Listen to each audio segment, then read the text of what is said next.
الحمد للہ رب العالمین، الصلاة والسلام علی سید الانبیاء والمرسلین وعلی آلہ واصحابہ اجمعین، اما بعد، اعوذ باللہ من الشیطان الرجیم، بسم اللہ الرحمن الرحیم۔ الحمد للہ تعالیٰ کہ اللہ تعالیٰ کے احسان اور کرم سے آج آپ کا سبق شروع ہوگا سورۃ النساء کی 40 نمبر آیہ شریفہ سے آگے۔ ملاحظہ کیجیے گا، اعوذ باللہ من الشیطان الرجیم، بسم اللہ الرحمن الرحیم۔ وَكَيْفَ إِذَا جِئْنَا مِن كُلِّ أُمَّةٍ بِشَهِيدٍ وَجِئْنَا بِكَ عَلَىٰ هَٰؤُلَاءِ شَهِيدًا۔ سبحان اللہ وبحمدہ۔ فَكَيْفَ پس وہ کیسا منظر ہوگا، کیا حالت ہوگی، اذا جئنا من کل امت بشہید، جب ہم ہر امت سے ایک ایک گواہ لے کے آئیں گے، کہ جو اپنی امت پر گواہی دے گا۔ وجئنا بک علی ہؤلاء شہیدا، اور اے محبوب مکرم تمہیں سب پر ہم گواہ بنا کے لائیں گے۔ سبحان اللہ تعالی وبحمدہ، سبحان اللہ تعالی وبحمدہ۔ ہر نبی اپنی امت پر گواہ ہوگا۔ علماء کرام ارشاد فرماتے ہیں ہر نبی اپنی امت پر گواہ ہوگا، جس طرح نوح علیہ السلام اپنی امت پر گواہ ہوں گے، ابراہیم علیہ السلام اپنی امت پر گواہ ہوں گے، علی ھذا القیاس سارے کے سارے انبیاء علیہ السلام اپنی اپنی امتوں پر گواہ ہوں گے۔ میرے کریم آقا سب کے گواہ بن کے تشریف لائیں گے۔ سبحان اللہ وبحمدہ۔ یہ دو اعتبار سے ہے، میرے کریم آقا رسول عربی شفیع معظم رحمت عالم کا ان کی گواہی دینا۔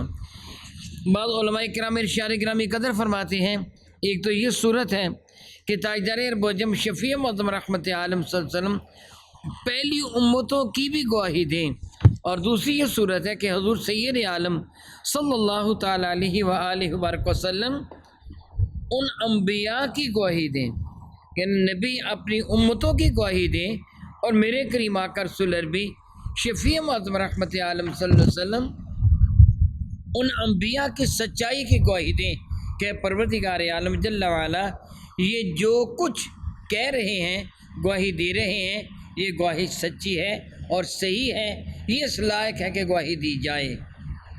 اللہ اکبر، اللہ اکبر، اللہ اکبر۔ بات تھوڑی سی قابل غور ہے، آپ الحمدللہ تعالیٰ دوسرے پارے کی ابتدا میں پڑھ چکے ہیں کہ پروردگار عالم جل وعلا ارشاد فرماتے ہیں وَكَذَلِكَ جَعَلْنَاكُمْ أُمَّةً وَسَطًا لِتَكُونُوا شُهَدَاءَ عَلَى النَّاسِ وَسَطًا لِتَكُونُوا شُهَدَاءَ عَلَى النَّاسِ وَيَكُونَ الرَّسُولُ عَلَيْكُمْ شَهِيدًا۔ وہ بھی کیسا منظر ہوگا، وَكَذَلِكَ، اور اسی طرح جَعَلْنَاكُمْ ہم نے تم کو بنا دیا، أُمَّةً وَسَطًا وہ امت بنا دیا جو میانہ روی والی امت ہے۔ درمیانے حصے کو کہا جاتا ہے۔ میں یہاں تھوڑی سی وضاحت کر دوں، عدل کا معنی بھلا کیا ہوتا ہے؟ اعتدال، میانہ روی۔ معتدل کہا جاتا ہے یہ چیز معتدل ہے۔ معتدل کا معنی ہوتا ہے اعتدال پر ہے، معتدل اعتدال پر ہے، نہ یہ زیادہ گرم ہے نہ زیادہ ٹھنڈی ہے، نہ زیادہ یہ تر ہے نہ زیادہ خشک ہے، ہر اعتبار سے یہ میانہ ہے، درمیانی ہے، اس کو کیا کہا جاتا ہے؟ معتدل۔ اعتدال کے ساتھ کام کیجیے، یعنی میانہ روی کے درمیانہ۔ تو عدل کا معنی کیا ہوا پھر؟ درمیانہ۔ عدل کا معنی کیا ہوا پھر؟ درمیانہ۔ اور انصاف کا معنی کیا ہوتا ہے؟ آدھا آدھا، نصف نصف۔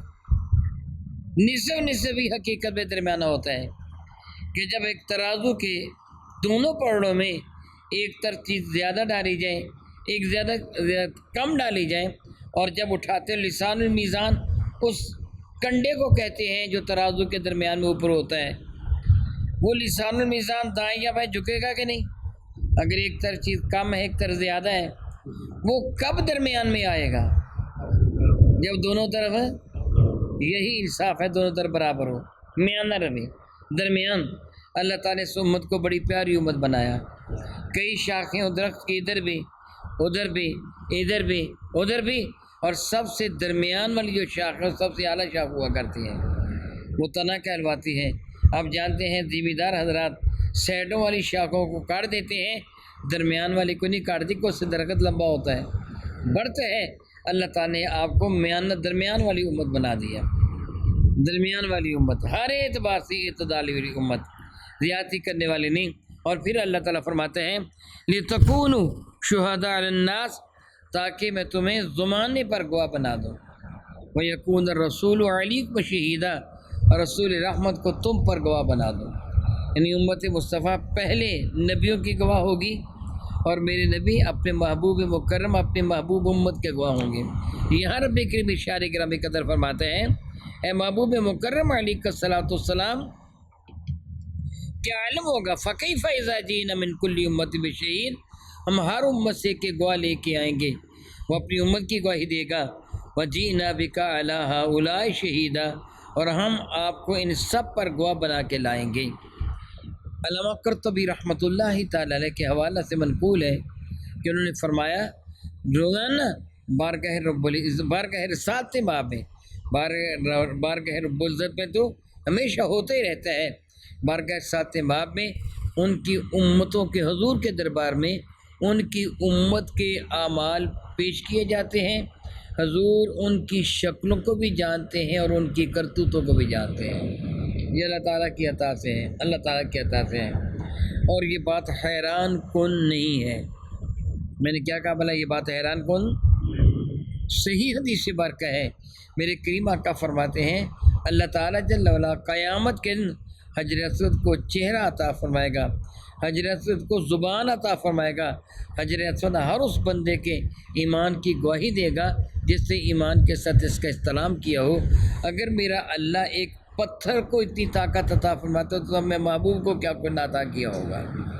اس لیے یہ بات حیران کن نہیں ہے کہ میرے نبی اپنی امت کے بارے میں قیامت کے دن گواہی دے کہ میرے یہ امتی دو طرح کی گواہی، جس طرح میں پہلے عرض کر چکا ہوں، انبیاء کی یہ گواہی دے جس طرح دوسرے پارے میں ہے کہ وَجَعَلْنَاكُمْ أُمَّةً وَسَطًا لِتَكُونُوا شُهَدَاءَ عَلَى النَّاسِ وَيَكُونَ الرَّسُولُ عَلَيْكُمْ شَهِيدًا، وہاں سارے نبیوں پر امت مصطفیٰ گواہ بنے گی کہ جس طرح میں وہاں وضاحت کر چکا ہوں قبل ازیں، آپ تفصیل کے ساتھ سن چکے ہیں کہ حضرت نوح علیہ السلام بطور مثال نوح علیہ السلام عرض کریں گے پروردگار عالم میں نے ان لوگوں کو بہت سمجھایا مگر مولا تعالیٰ یہ انہوں نے میری ایک بات بھی نہ مانی، صراط مستقیم پہ نہ آئے، تو رب کائنات جل ان لوگوں سے فرمائے گا کیا تمہارے پاس نوح تشریف لائے تھے، انہوں نے تمہیں میری توحید کی دعوت دی تھی، مکار دغاباز فریبی لوگ مکر جائیں گے، مولا جھوٹ ہے یہ تو ہمارے پاس آئے نہیں تھے، اگر یہ ہمیں تیری توحید کی دعوت دیتے ہم نہ مانتے، تو رب کائنات جل اللہ فرمائے گا نوح تمہارے پاس کوئی گواہ ہے جس بات کی گواہی دے کہ تم نے ان کو تبلیغ رسالت فرمائی تھی، ورد کر کے ہاں مولا ہے، اللہ فرمائے گا گواہ پیش کرو، تو نوح علیہ السلام امت مصطفیٰ کو پیش کریں گے، اور امت مصطفیٰ کرے گی مولا تعالیٰ 950 سال تک یہ نوح علیہ السلام اپنی قوم کو تیری توحید کی دعوت دیتے رہے، مگر یہ نابکاران قوم روزانہ نوح علیہ السلام پہ حملہ کر کے ان کو اتنا مارتے تھے ہڈی پسلی توڑ دیتے تھے، پھر نمدے میں لپیٹ کر ان کے گھر میں پھینک دیا کرتے تھے، اگلے دن رات کو جبریل امین آتے اپنا ہاتھ پھیر کر ان کو پھر سے تندرست کر دیتے، اگلے دن پھر نوح علیہ السلام باہر نکل کے کہتے قولوا لا الہ الا اللہ، تو لوگوں کہہ دو اللہ کے سوا کوئی بھی بات کے لائق نہیں، یہ نابکار پھر حملہ کر دیتے تھے، 950 سال اسی طرح بیت گئے، وہ لوگ کہیں گے مولا ہم ان کی بات کیسے مانیں، یہ تو سب سے آخری نبی کی امتی ہیں، نوح بالکل ابتدا میں تشریف لائے ہیں، تو یہ کیسے گواہی دیں گے؟ پھر رب کائنات جل وعلا امت مصطفیٰ سے فرمائے گا تم کیوں کر گواہی دیتے ہو؟ وہ عرض کریں گے مولا ہم نے تیرے قرآن میں پڑھا ہے، تیرے نبی سے سنا ہے، پھر میرے نبی گواہی دیں گے کہ میرے مولا میری امت کی گواہی حق ہے، چنانچہ فیصلہ کر دیا جائے گا۔ سبحان اللہ و بحمدہ، سبحان اللہ و بحمدہ، اللہ کا کتنا کرم ہے کہ تمہیں کتنے شاندار نبی کا امتی بنایا ہے، کتنی عزت والے نبی کا امتی بنایا ہے، سبحان اللہ تعالیٰ و بحمدہ، سبحان اللہ تعالیٰ و بحمدہ۔ مدعی یا مدعا علیہ اپنے گواہوں کے ساتھ بڑا پیار کرتا ہے، مدعی دعویٰ کرنے والا اپنے گواہوں کے ساتھ پیار کرتا ہے، کیونکہ اس کے گواہ اس کے حق میں گواہی دینے والے ہوتے ہیں، یہ ان سے پیار وہ کرتا ہے۔ اور تم سارے نبیوں کے حق پہ گواہی دینے والے ہو، تم سے سارے نبی ہی پیار فرماتے ہیں۔ اللہ اکبر، اللہ اکبر، اللہ اکبر۔ رب کائنات جل وعلا ارشاد بات ہے، پھر کیا ہوگا جب میرے کریم آ کر رسول ربی کے فرق ناز پر عزت و عظمت کا تاج سجایا جائے گا۔ میرے کریم آقا رسول عربی گناہ گاروں کی شفاعت فرمائیں گے۔ میرے کریم آقا کے دست قدرت، دست مقدس میں لواء الحمد ہوگا۔ حضرت سیدنا آدم سے لے کے عیسیٰ علیہ السلام تک، یعنی آدم اور ان کے ماں سوا سارے کے سارے انبیاء میرے نبی کے جھنڈے کے نیچے ہوں گے۔ میرے نبی کو رب کائنات مقام محمود عطا فرما دے گا۔ پھر کچھ لوگ ہاتھ ملیں گے، یوم الحسرہ، تمنا کا دن، ہاتھ ملیں گے۔ میرا اللہ منظر کشی فرماتا ہے، یوم اذن یود الذین کفروا، پھر آج یعنی قیامت کے دن، یوم اذن، پھر آج کے دن کیا ہوگا؟ یود الذین کفروا، پسند کریں گے کافر، کیا بات؟ وعصب الرسول، اور رسول اللہ صلی اللہ علیہ وسلم کی نافرمانی کرنے والے۔ یہاں قرآن نہیں فرمایا، بعض حدیث سے فرمایا میرے نبی کی نافرمانی۔ اللہ اکبر، اللہ اکبر۔ ومن یطع الرسول فقد اطاع اللہ، حقیقت یہ ہے جس سے رسول رحمت کی اطاعت کی، اس سے اللہ تعالیٰ کی اطاعت کی۔ یا فرمایا جو رسول اللہ کے نافرمان ہے۔ پتہ چلا سنت کو بہت اہمیت حاصل ہے، مگر یہ نہیں میرے لیے ہمارے لیے قرآن کافی ہے، بلکہ رسول رحمت صلی اللہ علیہ وسلم کی سنت بھی ضروری ہے۔ وعصب الرسول، اور رسول مرشد رحمت کی نافرمانی کرنے والے وہ کیا کہیں گے؟ لو، اللہ اکبر، اللہ تسوا بہم الارض، اے کاش ان پر زمین برابر کر دی جاتی، ان کو مٹی میں دفن کر کے ملیا میٹ کر دیا جاتا، ان کو ختم کر دیا جاتا۔ دوسری جگہ میرا اللہ ارشاد فرماتا ہے، وَيَقُولُ الْكَافِرُ يَا لَيْتَنِي كُنْتُ تُرَابًا، اے کاش مجھے مٹی کر دیا جاتا، میں مٹی ہو جاتا۔ پھر پتہ چلے گا کہ رسول رحمت کی شان کتنی بلند والا ہے، ان کے دامن کم سے وابستہ ہونا کس قدر عزت اور عظمت کا سبب ہے۔ اور جو دامن کم سے وابستہ نہ ہوا، اپنے ہاتھوں کو ملے گا، اپنی انگلیوں کو چبائے گا، وہ کہے گا کاش مجھے مٹی کر دیا جائے، اے کاش مجھے زمین میں دفن کر کے زمین کو برابر کر دیا جائے، کہ میری ڈھیری کا نام و نشان تک بھی باقی نہ رکھا جائے۔ لو تصوا، اے کاش مساور کر دیا جائے، مساوی کر دی، برابر کر دیا جائے، بہم الارض، ان پر زمین کو، انہوں نے زمین میں دفن کر کے زمین برابر کر دی گئے۔ ولا یکتمون اللہ حدیثا، اللہ اکبر، اللہ اکبر، وہ اپنے رب سے کوئی بات چھپا نہیں سکیں گے، ہر چیز ان کے سامنے عیاں ہو جائے گی، کھل کے سامنے آ جائے گی۔ اب ایک منظر چشم تصور میں لائیے، وہ کافر، اس کا نام ہے امان، اس کے پاس ہے، اعلان ہو رہا ہے اس کو جہنم میں لے جاؤ، کوئی اس کو چھڑانے والا نہیں ہے، ایک ایمان والا ہے، گناہ گار ہے، اعلان تو سے جہنم میں لے جاؤ، آگے بڑھ کر میرے نبی اس کو چھڑا لیں گے۔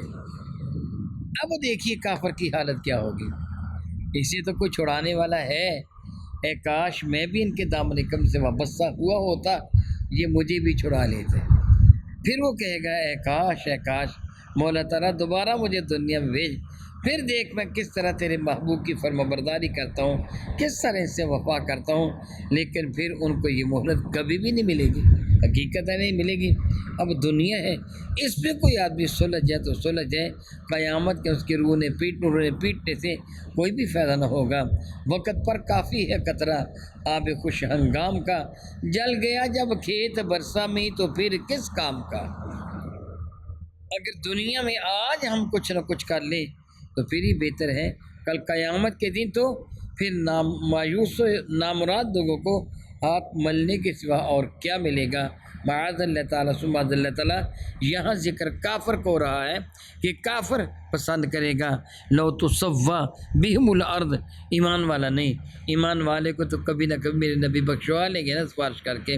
کافر تمنا کرے گا اے کاش اس کو مٹی میں دفن کر کے زمین برابر کر دی جاتی۔ ولا یکتمون اللہ حدیثا، اور وہ اللہ تعالیٰ سے کوئی بھی بات چھپا نہیں سکیں گے۔ او کما قال اللہ تبارک و تعالی واللہ تعالی اعلم باسرار کتابہ۔